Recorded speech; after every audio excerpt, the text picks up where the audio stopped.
arrived at work Monday morning to chaos. People were running between cubicles, voices raised in panic.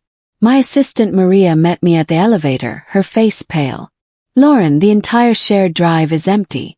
Everything's gone." My stomach dropped. "What do you mean gone?" "Every project file, client data, financial models, years of work, all deleted." I ran to my office and logged into the server. The folders were there but completely empty. No documents, no spreadsheets, no presentations, nothing. He called within minutes. "Ms. Brooks, we need to talk.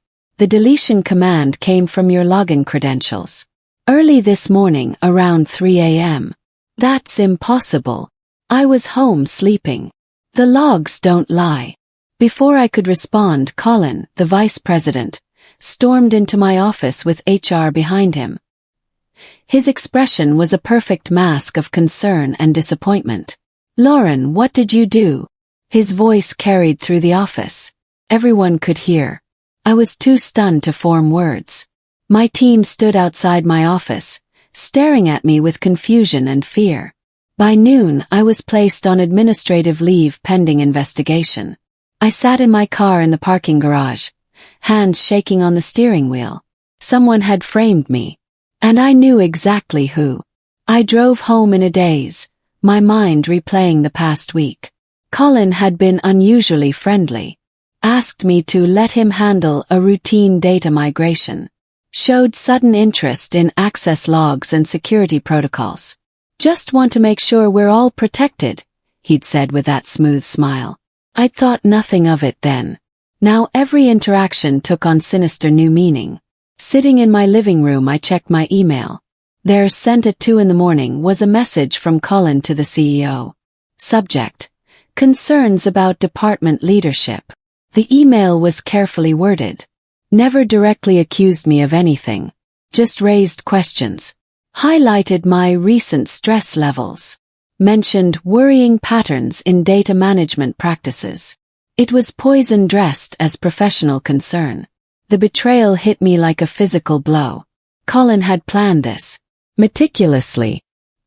He'd destroyed my entire department's work and framed me for it. Why? The answer came quickly. My department had outperformed his for 3 consecutive quarters. I'd been mentioned for a possible promotion to senior VP. He'd seen me as competition, so he'd decided to eliminate the threat. But Colin had made one critical mistake. He didn't know about my backup. 3 months earlier, I'd started mirroring our department's files to a private cloud server. Not because I suspected Colin specifically, but because I'd learned not to trust corporate IT systems completely. A former colleague had lost months of work to a server failure. The company's backup had failed. She'd been blamed for not maintaining proper records. It destroyed her career. I'd sworn that wouldn't happen to me. So I'd set up automatic mirroring. Every file my team created or modified was copied to my personal encrypted cloud account. It ran quietly in the background. Nobody knew about it except me. It wasn't for revenge. It was insurance. A safety net I'd hoped never to need. Now that safety net was my lifeline. I logged into my private cloud, held my breath, and there they were. Every single file. Intact. Timestamp. Perfect copies of everything Colin had destroyed. "You have no idea what's coming," I whispered to my empty apartment. The next morning, the company held an emergency all-hands meeting. I watched via the link they'd sent me. Even on leave, I was technically still an employee. Colin stood at the front of the conference room, looking somber and professional. He never said my name.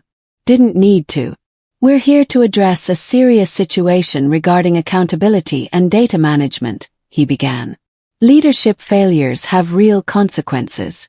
We trusted someone with critical responsibilities, and that trust was violated." The implication was clear. Everyone knew he was talking about me. My former colleagues sat in uncomfortable silence. Some looked angry, others confused. A few avoided looking at the camera, like they were ashamed for me. The humiliation burned through me like acid. I'd built that department from the ground up, mentored most of those people, And now they were watching Colin paint me as incompetent and careless. My phone buzzed. A text from an unknown number. "You're not the first person he's done this to. We should talk." I met them at a coffee shop across town.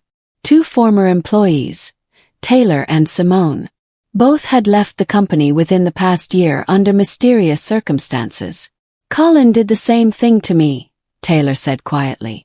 "Not as dramatic as deleting files, but he manipulated project data to make it look like I'd missed deadlines. When I tried to defend myself, he had everything documented. I looked incompetent." Simone nodded. "He forged performance reviews for me. Made it seem like I was underperforming for months.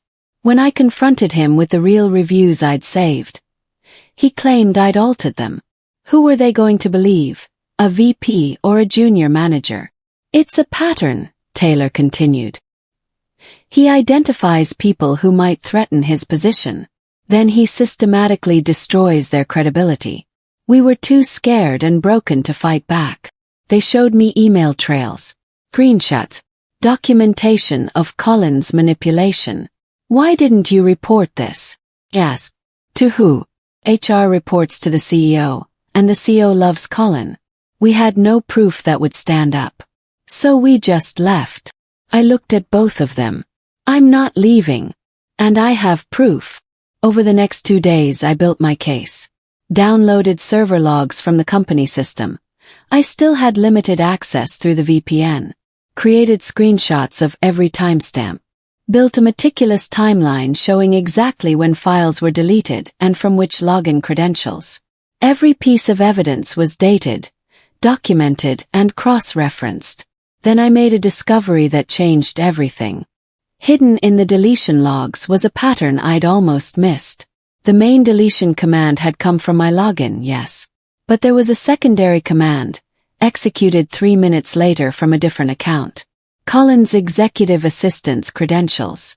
Someone had used my login to delete the files. Then used his assistant's account to clear the cache and cover tracks. But they hadn't realized the system logged both actions separately. I sat back, staring at the evidence. This wasn't just negligence. This was deliberate sabotage. And Colin had been sloppy. I saved everything to 3 different backup locations. Then I started making phone calls. Maria and Theo, my 2 most trusted team members, reached out privately that evening. We met at Maria's apartment. "We never believed you did this," Maria said immediately. "Not for a second." "The whole department knows something's wrong," Theo added. "Files don't just delete themselves. And you're the most careful person with data we've ever worked with." I told them everything. Showed them the evidence I'd gathered. Explained about the mirrored cloud backup. Their eyes widened. "You have everything. Every file. Every single one. With timestamps proving they existed until the moment of deletion. What do you need from us?" Maria asked. Over the next hour we strategized. They would quietly access backup archives I couldn't reach. Internal systems only available to current active employees. They'd look for discrepancies in Colin's recent project data. "Be careful," I warned. "He's watching everyone right now. One wrong move and he'll know." Theo nodded grimly. "We'll be ghosts." HR called the next morning. Informal review, they called it. Just a conversation to clarify some things. I walked into the conference room to find Colin already there. He gave me a sympathetic smile that made my skin crawl. "Lauren, I'm here as a neutral party. Just want to help sort this out." His tone was mentor-like, concerned, completely fake. The HR representative, a woman named Patricia, looked uncomfortable. "We're trying to understand what happened. If you could walk us through your actions that night." I was home sleeping. My login credentials were used, but not by me. Colin leaned forward. "Lauren, I understand this is stressful. If you just admit the mistake. Maybe you were working late, got confused, accidentally hit delete, we can close this quietly. No need for this to become a bigger issue." He was offering me an out. A way to fall on my sword and disappear quietly. I looked at him directly. Kept my voice calm. I'll let the evidence speak for itself. His smile tightened just slightly. But let him wonder what I knew. That night, I went through my mirrored files methodically. Every folder, every document, looking for anything unusual. Then I found it. A folder dated from 4 months ago. One Colin had tried to delete from the shared drive but hadn't realized was being mirrored to my backup. Inside were documents that made my blood run cold. Falsified client invoices. Expense reports with altered amounts. Unauthorized company funds transferred to accounts I didn't recognize. This wasn't just about framing me. Colin had been committing fraud. And he'd been using the shared drive to hide evidence until he could delete it permanently. My deletion, my supposed negligence, was meant to be the perfect cover. If all the files disappeared due to my incompetence, any evidence of his crimes would vanish with them. But he hadn't known I had copies. You didn't just come for my job, Colin, I whispered to my computer screen. You came for prison. I crafted an anonymous email. Sent it to the CFO from a burner account. Subject: accounting irregularities requiring immediate attention. In the email, I included just enough detail to raise alarms. Mentioned specific invoice numbers. Hinted at expense report discrepancies. Never claimed to have proof. Just suggested someone should look closer. Within 2 days, Colin's behavior changed. He became defensive, paranoid, snapped at people in meetings. The smooth, confident VP facade started cracking. I heard about it through Maria. He's losing it. Asked IT to run security checks on everyone's computers. Questioned people about who they've been talking to outside the company. The seed of doubt had taken root. Then one afternoon, Colin showed up at my apartment unannounced.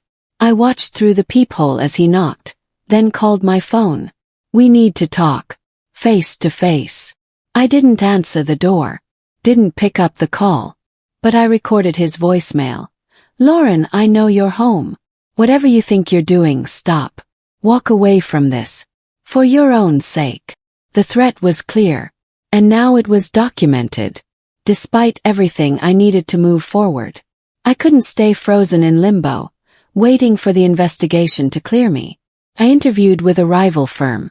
The recruiter had heard about the situation through industry gossip. We've been following this, she said carefully. If you can prove what you're saying, that you were framed, we'd hire you immediately. We need people with your skills and integrity. The validation felt like oxygen after being underwater. I can prove it, I said. Completely. With documentation. Then we'll have an offer ready when you need it. That evening my phone rang. Colin's name appeared on the screen. I debated not answering. Then realized this was an opportunity. I activated my call recording app and picked up. Yes. We need to talk about your future. His voice was different. Harder. You're making this difficult for everyone. Just walk away. Take a severance package. Move on. Why would I do that? Because the alternative is much worse. For you. Is that a threat, Colin? It's advice. From someone who's trying to help you. I'll take my chances with the truth. He hung up. I saved the recording and sent it immediately to my lawyer. 2 weeks later, the company announced an internal audit. Publicly, it wasn't connected to my situation. Just routine financial oversight. But I knew better. I prepared a package. Copies of the falsified invoices. The expense reports. Everything I'd found in that hidden folder. I submitted it anonymously to the auditors through a secure tip line. Within days, I received an email from the lead auditor. We need to speak with you directly. Confidentially. The information you provided requires immediate attention. I met him at a lawyer's office. Neutral ground. He was a serious man in his 50s, with decades of forensic accounting experience. What you found is substantial, he said after reviewing my evidence. But I need to verify authenticity. Can you prove these files existed before the deletion incident? I pulled up my mirrored cloud. Showed him the timestamps. demonstrated that every document was backed up with metadata proving when it was created and last modified. "This is airtight," he said quietly. "Ms. Brooks, this isn't just about clearing your name anymore. This is potential criminal fraud." The audit report began circulating internally. I heard about it from Maria. "The board is asking questions. Quiet questions. About Colin's projects. About expense approvals. People are nervous." Colin grew increasingly erratic. Started publicly criticizing staff members in meetings. Made demands that violated company policy. His desperation was showing. HR delayed my disciplinary hearing. Pending new information was the official reason. Then the CFO reached out directly. Asked to meet me privately. We met at a restaurant outside the city. He was a straightforward man who'd always seemed fair. "Lauren, I'm going to be direct. Colin has been pushing for your termination from day one. Used performance reports I now suspect were doctored. Something doesn't add up. What do you need from me?" "The truth. All of it." I handed him a flash drive. "This contains copies of everything from our department's shared drive, mirrored to my private cloud before the deletion, including files that show financial irregularities." He looked at the drive. "You've had this the whole time. I was waiting for the right moment. The board is meeting Friday. Special session. I think you should be there." The next few days crawled by. I maintained my routine. Went to the gym. Bought groceries. Pretended my life wasn't about to explode. Colin sent emails to the department. I was still copied on internal communications. He sounded confident. Talked about closing out the investigation soon, and moving forward as a stronger team. He thought he'd won. Friday morning I received an official invitation. Board meeting 10 a.m. My presence requested. I dressed carefully. Professional but not intimidated. Brought my laptop, my files, and my evidence organized in labeled folders. Maria texted, "Good luck. We're all rooting for you." I walked into that building the same way I'd walked out weeks earlier, through the front door. Security cleared me without hesitation. The CFO had authorized my access. The boardroom was on the top floor. I'd never been inside before. Now I was walking in to fight for my career and my reputation. Colin was already there. Eyes met. His confidence flickered just slightly. The boardroom was packed. All 7 board members. CEO, CFO, HR director, legal counsel, and Colin sitting at the far end with his lawyer. The board chairman opened the meeting. "We're here to review the incident involving the department data deletion and the subsequent investigation." Colin stood, pulling up a presentation. "I've prepared a comprehensive analysis of what happened. As you'll see, there were clear indicators of negligence." He went through slides showing my login credentials, times and dates, security logs. Everything pointed to me. While I understand Ms. Brooks is experiencing personal stress, we can't ignore the facts. Her actions, whether intentional or negligent, resulted in catastrophic data loss. He was smooth, convincing, making me look like an incompetent mess who destroyed years of work through carelessness. Then the CFO spoke. "Before we conclude, I'd like to compare those logs to some additional evidence." He plugged in his laptop. My mirrored files appeared on the screen. Timestamps, metadata, proof that every file had existed until exactly 3:07 a.m. on the day in question. Colin's presentation froze mid-slide. "These are backups Ms. Brooks maintained independently. They show something interesting." The CFO pulled up the deletion logs. According to these records, the initial deletion command came from Ms. Brooks's credentials at 3:07 a.m.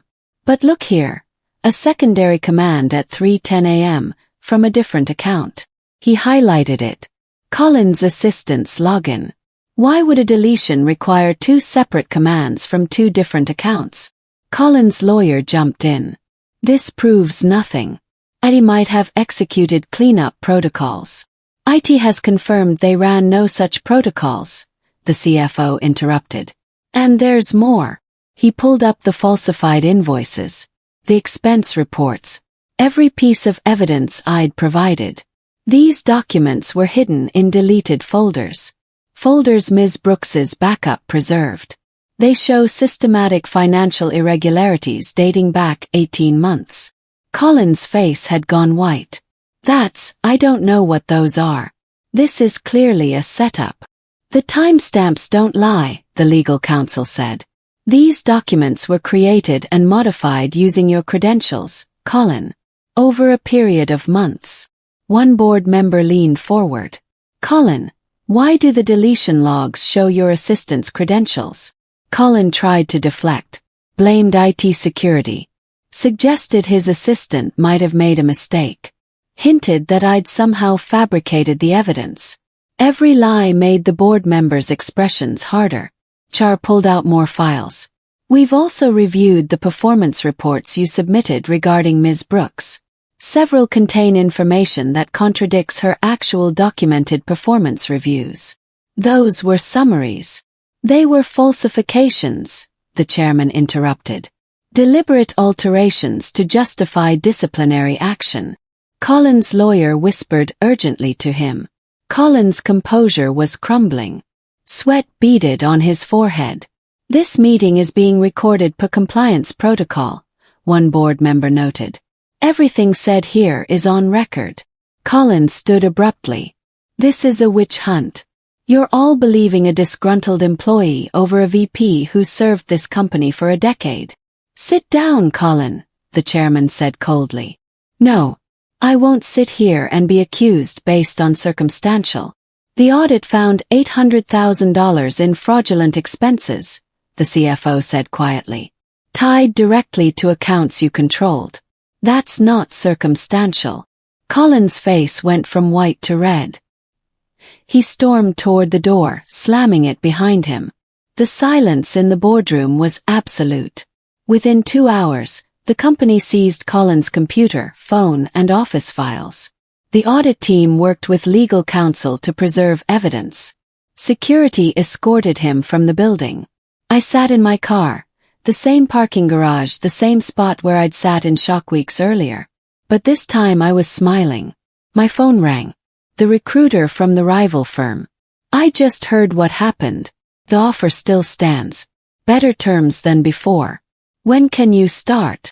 Give me a week to wrap things up here. That evening, messages poured in from my former team. Apologies. Gratitude. Relief that the truth had finally emerged. Maria called. You should see what's happening at the office. Everyone's talking. Colin's office is empty. Security taped it off. The whole executive floor is in chaos. How are you holding up? We're good. Better than good. We knew you'd come through. Theo sent a group text. Drinks tonight? We need to celebrate properly. For the first time in weeks I felt light. The next morning the company released a statement. Vague. Corporate. Leadership changes and ongoing investigations. But by afternoon the real story leaked. Business reporters started calling. Someone had tipped off the press about the fraud investigation. I got a call from the CEO himself. Lauren, I want to personally apologize. We failed you. I should have questioned Colin's narrative from the start. What happens now? The board is offering you full reinstatement. Your old position plus a promotion to senior VP. Salary increase. Stock options. We want to make this right. Thought about it. About walking back into that building. About working for people who'd been so quick to believe I was incompetent. I appreciate the offer. But I'm declining. Silence. Then, may I ask why? Because I don't go backward. I've already accepted another position. I understand. We'll process a full settlement.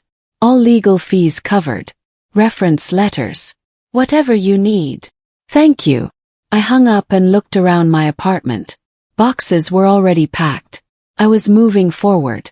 My first day at the new company felt surreal. Modern office. Collaborative culture. People who treated me like a professional instead of a liability. My new boss, a woman named Victoria, welcomed me warmly. We've heard about what you went through and what you did to fight back. That's exactly the kind of integrity we value here. I just wanted the truth to win. It did.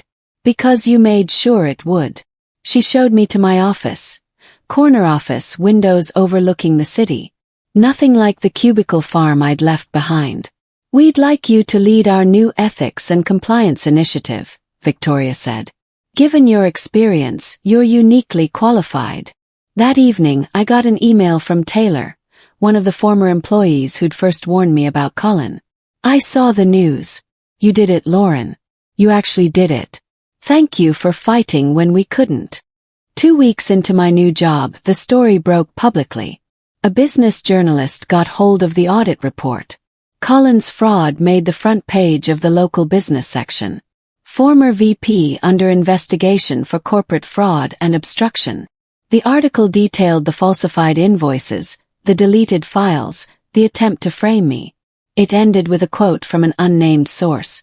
The whistleblower's meticulous documentation was critical to exposing the fraud. My phone exploded with messages. Former colleagues, industry contacts, people I hadn't spoken to in years. The company released a formal statement apologizing to me publicly. Offered to bring me back again. I declined again. But the real vindication came that afternoon. An email from an address I didn't recognize. I know you did this. Enjoy your moment while it lasts. It was from Colin's personal email account. A final attempt at intimidation from a man who'd lost everything. I forwarded it to my lawyer and the authorities investigating his case. Then I blocked his address and deleted the email. He couldn't touch me anymore. The investigation moved quickly. Financial crimes left paper trails, and Colin had left plenty. 3 weeks later, his mugshot appeared on the news. Arrested for corporate fraud, embezzlement, and obstruction of justice. Bail set at $500,000. I watched the news coverage from my new office. Felt nothing. Not satisfaction. Not glee. Just closure. The company sent another email. This one from the board chairman directly. Ms. Brooks, on behalf of the board and all employees, we extend our sincerest apologies. Your integrity and perseverance uncovered serious criminal behavior. We are implementing new oversight measures to ensure this never happens again. My new boss saw the email. You could have destroyed them with a lawsuit. Why didn't you? Because the truth destroying him was enough. I didn't need revenge. I needed vindication. That night I got a text from Maria. The whole department toasted you tonight. We're calling ourselves Lauren's Legacy. Hope that's okay. It was more than okay. Colin's case made its way through the legal system. His lawyer tried to negotiate, claimed stress, made excuses, but the evidence was overwhelming. He pled guilty to reduced charges, 18 months in federal prison, full restitution, permanent ban from corporate leadership positions. I didn't attend the sentencing, didn't need to see him broken. The knowledge that justice had been served was enough. Instead, I focused on building my new life. My ethics initiative was gaining traction. Other companies asked me to consult. I started speaking at industry conferences about corporate accountability. One invitation came from a women's leadership summit. The topic: fighting back against workplace injustice. Accepted. Told my story. The room of 200 women gave me a standing ovation. Afterward, a young professional approached me. How did you stay strong? When everyone believed him. I stayed strong because I had the truth. And I documented everything. Evidence doesn't lie. People do. 6 months into my new role, I was thriving. My team respected me. My projects were successful. I'd published an article in a major business journal about corporate fraud prevention. The article mentioned my experience without naming Colin or the company. But industry insiders knew. The response was overwhelming. One email stood out. From a woman who'd been similarly framed by a different executive at a different company. Your story gave me courage to fight back. I had evidence too, but was too scared to use it. Not anymore. Thank you for showing it's possible to win. That's when I realized the real impact of what I'd done. It wasn't just about clearing my name. It was about proving that truth could overcome power, that documentation could defeat manipulation, that victims could become victors. My former colleague Theo sent a final message. "You won, Lauren. You really won." But it felt bigger than winning. Felt like justice. 1 year later, I stood in my office looking out at the city. The view reminded me of that first day. Same quiet determination, same confidence. But I was different now. Stronger. Clearer about who I was and what I stood for. I opened my laptop and navigated to my private cloud. The one that had saved everything. The mirror that had reflected the truth when everyone else saw lies. Every file was still there. Archive. A permanent record of what had happened and how I'd survived it. Created a new folder. Labeled it Lessons Learned. Inside I wrote a document. Not for publication. Just for me. Reflections on what I'd learned about corporate politics, about trust, about the importance of protecting yourself. The final paragraph read, "People think strength is about fighting back loudly. Sometimes it's about staying quiet until you have enough evidence that the truth speaks louder than you ever could." I saved the document. Backed it up, old habits died hard. Then I clicked Archive on the entire folder. The war was over. It won. Not through revenge or destruction, but through patience, preparation, and an unwavering commitment to the truth. Colin was in prison. I was free. Building. Growing. Leading. Sometimes the best victory isn't crushing your enemy. It's becoming everything they tried to stop you from being. I closed my laptop and smiled. The mirror had done its job. Now it was time to focus on what came next.